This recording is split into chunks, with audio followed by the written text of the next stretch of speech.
But let's jump in for entree. This round 2, we had the buys were the Chiefs and the Brumbies. So, 2 teams where I imagine there were lots of fantasy managers had some of their players, even given how the Chiefs are performing. So there would have been lots of subs for fantasy managers. But the first game of the round Friday night, I was there at Brookie. Who wants to take us through that one? I'd love to. Fantastic. First game, Rebels versus the Reds. I think everyone saw this one, the first ever super time game, right? So it's going to be an absolute thriller, heart-stopper. Everyone really, really excited to see what happens. So I'll hold the suspense a little bit more before I give the result away. There was 2 tries apiece, and it was 18 all at the end of regular time. Returning in this one, you had Campbell Magnay for his first run of the competition. I'm not sure that he was injured in round 1, but got his first start at outside centre there, pushing Reece Hodge back to the bench. He looked really, really good, by the way. He was probably one of the Rebels' best, I thought. Ran some good lines. There was one particular in and away I really liked where he got outside his man. Hodge's issue is he's not going to be the best at any position in that team, and Campbell Magnay did a lot better, I think, as an outside centre. Yeah, I agree. And I think for further clarification, Hodge has a slight niggle, so they were managing the workload. They thought that since they've got both of them, get them both out there. Yeah. Managing workload after one game. Injuries, Matt Given had a shoulder injury, looked pretty severe. Nelson, you seem to think that you saw him dislocate it and then put it back in. Oh, yeah, it was hard to tell off it, especially after a few beers, but it looked like he was holding it like it was out, and then he tried to pop it in himself. Yeah, so that's obviously going to be something that could potentially hold him out for a while, but we haven't got details there yet. And Korobetti, he basically got coat hanged WWE style by Hunter Paisami, who hunted down Korobetti. And pretty brutal. And the pun had to be done. Worse than a yellow, I think. Yeah. So basically, this was, I've spent so long on the setup because I don't need that long for the actual game. Basically, it was really, really grim. The skills were atrocious. I would say one of the worst games in terms of skills that I've seen in a long, long time. The attacking endeavour was really good. Like they both actually genuinely had a crack, but the Aussie teams are still probably a little bit too rusty to throw the ball around like they wanted to in the conditions. So to be honest, it just did not make for very good viewing. I seriously thought about shooting myself at one point. It was a highlight though, guys. 79th minute, James O'Connor set off a big change in the game when he threw an offload around to CFS, who then broke down the left side, threw it back in for Murphy, who came on late or midway through the second half, who then scored to tie the game up at 18 all, as I said, to force super time. And I loved scrolling Twitter through this game at rugby_podcast, or the Rugby Report card for those that listen to their podcast, said, "Fuck yes, if any game needs more minutes, it's this skill fest in the wet." How good. Perfect summary. I'm surprised Rugby Australia didn't, highlight that, pin that tweet up on their page. That summarised the game for me. I wanted to point out, I think 79th minute try to the Reds. The Rebels had the ball. There's 1 minute left. They're almost at halfway. And what did they decide to do? Kick it. Tamua kicked it down the other end. It's like, are you kidding me? Rugby 101. Tamua could not kick all match either. Look, the other thing was the set piece was insane. They were both so bad. There was 11 or 10 lost lineouts between the two sides. I've never seen a worse game of lineouts ever. By the 20th minute, the Rebels had given up on the scrum and the lineout, and they were literally tapping and going from 22 out just to try and have a crack. Like they wouldn't take a single set piece. And then I think it was late in the game, one of the last 5 or 10 minutes, the Reds did the exact same thing. They just didn't back themselves to actually kick a line out anymore. So they just literally tapped and went, and it just made no sense. It was horrendous to watch, to be honest. Look, super time, and I don't know who wrote this, but it's spot on. Super flop, I think, is the catchphrase for this one. Well done, Nels. The takeaway for me is the ref was really too nervous to make a call. There was some obvious penalties in the first few plays that he just did not want to blow. And then neither team wanted to actually play with it. 25 kicks in 11 minutes, one every 29 seconds. Horrendous, and it still ended in a draw. Yeah, I pointed out to you, Harry, that it was 25 kicks, and you went, "Oh, that's not that bad," thinking it was the entire match. It was more than one every 30 seconds in the extra time. It did. It looked like a high school game of forcings back. That's what I said when we were at the game. It was a bit They need a little embarrassing. they need to fix that rule because there's just something that's not working there. It's not Uh, like league where you can take hit ups. That's not it, guys. It's the possession and the execution that was bad. I don't think that's a good. It was kicks every 30 seconds. For instance, for the match stats, the Reds had 15 handling errors, 5 line-out losses on their own throws, and 9 penalties conceded. They had 29 turnovers of possession. That was the problem. That's why there was so much kicking. The possession was Rebels first half, Reds second half. I don't want to go through the game stats because it was all atrocious, but shout out to the Reds for 13 offloads. And only 25 penalties in the game, which is pretty good to see. So that was kind of coming on the way down, and probably the most penalties I think for the games on the weekend. So a lot better. And then Lukan Salakai Loto was our fantasy man of the match with 63 points, 3 tackle busts, a line break, an offload, and 11 tackles. Huge game from him. And the Reds had Harry Wilson also with 57 points. I think he made 19 runs. CFS had 47 points in 14 minutes. Liam Wright, 45 points. And for the Rebels, Pony Fa'amasawili had 51 points and was just terrorising the other team. It was awesome. I was going to say that was my game's highlight. That was the only saving grace was both Pony just absolutely giving it to people. There was this 100-metre run-up he got for a hit-up on a kickback. It looked very rugby league, and it was incredible. And then he also absolutely levelled Bryce Hegarty. It was great. That and Taniela Tupou played the full 91 minutes. Yeah, it's nuts. Let's move on, boys. We spent too long talking about that game. Indeed. What are we trying to do? 3 minutes a game? We're not. I think we're failing. But I don't think this is helping. Alas, let's continue. So the second game. Was this the good one? Yeah, no, this was the good one of the round. We had the Crusaders taking on the Blues, the game we were all waiting for. And I think we all tipped the Crusaders in the end, despite how good the Blues have been. And we were right to do so. The Crusaders taking it home 26-15, 2 tries apiece. Returning in this one, Big Carl. He came off the bench, come back from a hamstring. Blake Gibson returned from the bench. He had a head knock in round 1 and a hammy niggle or whatnot. Yeah, both of them, yeah. Injuries, James Parsons, HIA failed in the 26th minute, which saw Kurt Eklund come off the bench. He played out of his skin. Who did? I thought he had a ripper game, Kurt. So, yeah, this one, first 20 minutes, all the Blues. It was very exciting to watch. 7-0 after a great try to Mark Talea early on. That was fantastic and looked like it was going to live up to the hype. The second 20, the Crusaders kind of just worked their way back to the game as they always do. Doesn't matter how well you start a game, how much you blow the other team off the park. The Crusaders just have this, I don't know, they just stay in every game. They have this overwhelming calm, and they just know that they're going to play a full 80 minutes, and that the Blues won't. That's what we said would be the problem. But in this one, at halftime, it was 6-7 to the Blues. So the Crusaders just accumulated some points, brought it back within. Didn't get one of those just before halftime tries, which was good for the Blues. In the second half, turning point was that Braden Ennor charging down a conversion. I don't know.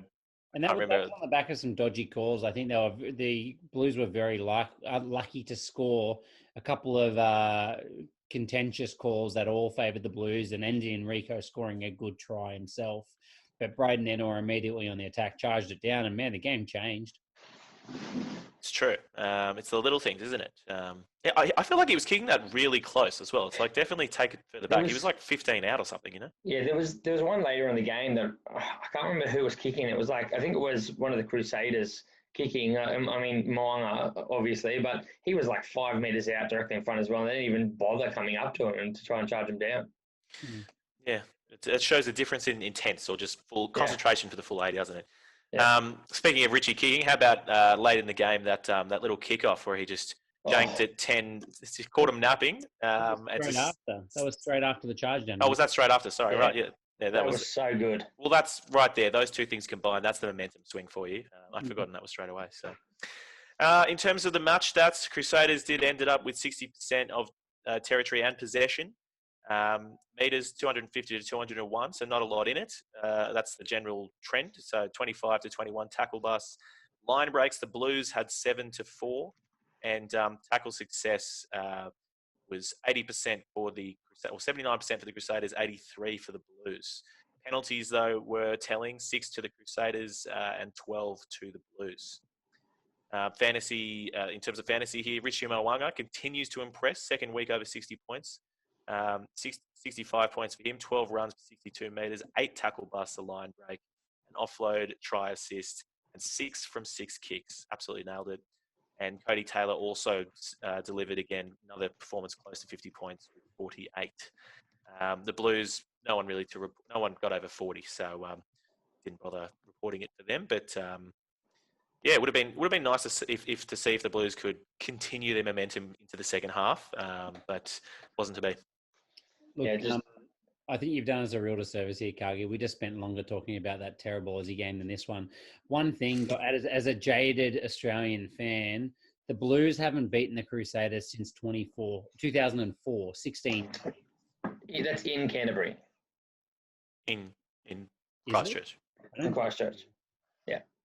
They haven't won at Crusaders' home ground since 2004. Not beaten them. I actually agree with Harry. I wouldn't be surprised if they just hadn't beaten them ever since 2004. But 2004. No. I'll look it up. But look, my point was going to be, as the jaded Super Rugby fan in Australia, and the article's going around right now, surely that means they can't sustain 5 teams and they need to cut the Blues from the competition.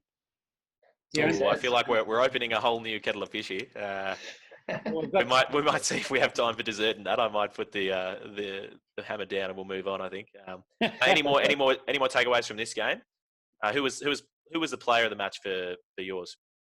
Oh, Richie May. Yeah, right, Richie May for sure. Hands down, he's amazing. All right. Well, I was going to say any other standouts, but no. Look, alas, let's move on. That was a great game. Crusaders are going to go 7 from 7. I think we could all agree. If the Blues weren't able to take them this week, I don't think anyone is going to stop. Boys, I have found the last time the Blues won 2014, so 10 years shy of what Harry was saying. So they beat the Crusaders in 2014? Yeah, in Auckland. Okay. They haven't won in Christchurch since 2004, though. Still 6 years. That's a good amount of time. Yeah, fair enough. All right, it's actually similar. It's got to be similar to the last time that you did well in fantasy footy.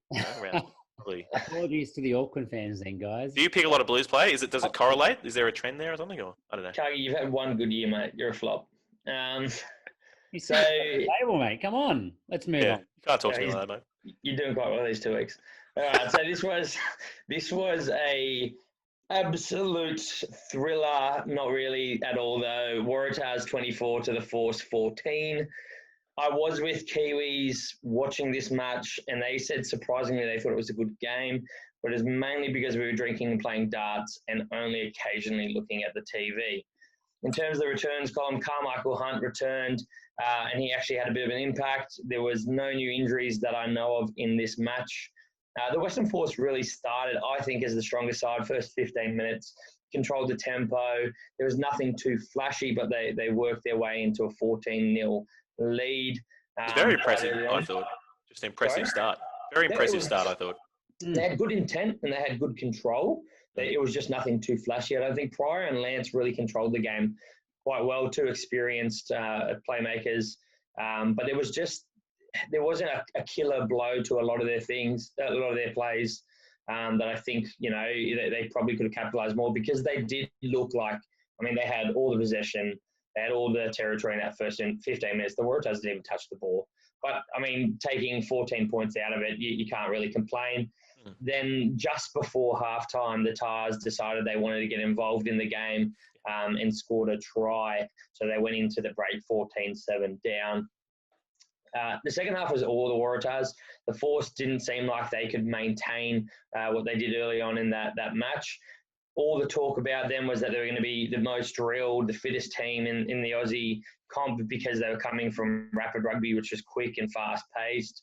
And that's what all the Force fans and supporters were sort of thinking about. But it really didn't show. They didn't really impart themselves in that second half at all. Carmichael Hunt, when he came on, he kicked a few 50-22s, which were a massive impact on the game and really turned that in favour of the Waratahs. Turns out, though, that one of the big ones was a 22-50, I'm pretty sure it was. But you have to have the breakdown prior in your own 22 before you can kick it out and bounce out, and that hadn't happened. So the Waratahs. So it was taken back then. I think it's slightly different to taking back. I think it's like a whole extra phase. I'm not exactly sure how it works. Right. But the ref actually called the coach Tim Sampson and said, "I'm sorry, that was the wrong call." So there's still a little bit of confusion around the 50-22, things like that. But good on Carmichael Hunt still giving it a crack and getting away with it. But I think we can all agree. I think we've all said we've enjoyed it though. Just what it does in terms of opening up the field, forcing those wingers back. I think it's such a huge momentum swing as well. Like it really just changes the game every time. I think the more we see it and the more it's there, the better it's going to look as well, because teams are going to have to. I mean, if Carmichael Hunt's starting next week and the Brumbies aren't considering dropping wingers back to make sure they're covering it, first of all, that'd be really, really dumb. But second of all, the Tars would get a massive benefit from it. So hopefully they drop back, and then the Tars can actually have a little bit more space to attack that defensive line. It definitely looks like the back three are taking a while to adjust, that's for sure. Yeah. One question I have is, do you think that the Force really just aren't fit enough to hang with the Tars in the second half there? Or do you think it's a bit of I guess it's just a step up in intensity and they weren't quite good enough? Because I think that is probably the really important delineation to try to make. I think a little from column A, a little from column B, to be fair. I mean, if you can come out and have that passion and have complete control early on in that game, no matter what, if the Tars were pretty average at the start, but they didn't have the opportunity to touch the ball. The Force came out in that first 15 minutes and showed that they can control the game if they need to, but they couldn't do that for a whole match. Yeah. So you have no commitment, and no, you're not going to go either way. No, I said I think the fitness plays a role. I mean, all the talk about them being the most fit team definitely was not true. Pryor did come out after in his post-game interview and said, "Yeah, it had nothing to do with fitness." Yeah, no, I have to say, look, I'll put my foot down. I'll say I think it's a bit of a step up. I think the Force. I think the Force had some. They had some really big forwards. You know what I mean? Like it really was noticed. They were noticeably bigger their back row than the Waratahs. No, well, yeah. I mean, look, I was going to say definitely some fitness issues in their front rowers, mate. Longbottom and I forget the other one, but they both had some bloody big guts on them. What about Thrush as well? Yeah, my Thrush actually looked good, I thought. I was surprised, old 35-year-old Thrush. Yeah, he was involved a fair bit. But I just mean their back row is like Stowers, Stander. I mean, how good was Stander? He was unreal, I thought. He could be one, certainly, to pick up for fantasy. I think there's a bunch of players there that, I mean, if you threw them in better sides, could be real quality players and real quality fantasy players. So hopefully we see them develop a little bit more. But I just don't think they could stay in the game. But look, I think the stats were the most telling for this. The Force had 56 possession, 59 territory in the first half, and then the Tars flipped it on their head, 48 possession and 78 territory in the second half. The main things here were just the tackle success rate. I was going to say 68. 68 possession, not 48 possession in the second half. 68, sorry. Yeah. The tackle success was woeful by the Force, and that was one of the most telling stats. They missed 30 tackles, so they had 79%, whereas the Tars missed 11 and had 91% success. The Tars made 30 tackle busts to 11.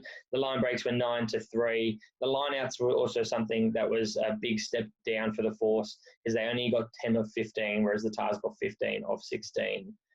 Another 22 penalties in this match, so not bad. Someone who stood out for me, fantasy man of the match, was James Ram. He got 60 points, 8 runs for 83 metres, 6 tackle busts, 3 line breaks, 3 offloads. And a huge boot. Sorry? And a huge boot. Yeah, huge boot he doesn't get points for, unfortunately. He's in my side. Micah Hooper got 57 points. Angus Bell, one of mine, 53 points. Lachlan Swinton, 51 points. I think he's a class player. He just needs to make less penalties, which showed this week. In the Force, they had no one over 45 points. Great game from Hooper as well this week. Yep, hard at work. Yeah, I think apart from James Rams's boot, honestly, those 60-metre touch finders, they're incredibly valuable. The Force really benefited from Nick Juiced. The Juice. Juiced. He also similarly has that absolute cannon on him.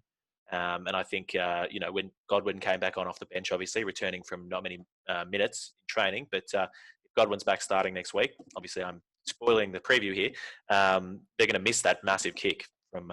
Depends what their centre pairing is, but let's talk about that later on. Yeah. Sounds good. All right, let's go on to the next one. We had the Hurricanes and the Highlanders in windy Wellington, and it did prove very windy. Harry, do you want to take us through this one? Yeah, I thought this was going to be a really hard one to call. Probably wasn't as close as I thought for the majority of the game. Hurricanes obviously got up 17-11 in the end, 3 tries to 1, and they were probably a little bit more dominant for the majority of the game than I thought it was. Really, really awesome start to this game with, first of all, Mitch Hunt going through the line and then putting Smith away. And I think Nelson just about spilt his beer and popped open a bottle of champagne in celebration having Mitch Hunt in his team, but then called back for a very minor but fair obstruction. Now, fair by the book, but really did not touch anything in the play. Yeah, how many times did Nelson make you replay that just to cover it from all angles? Fox did a lot.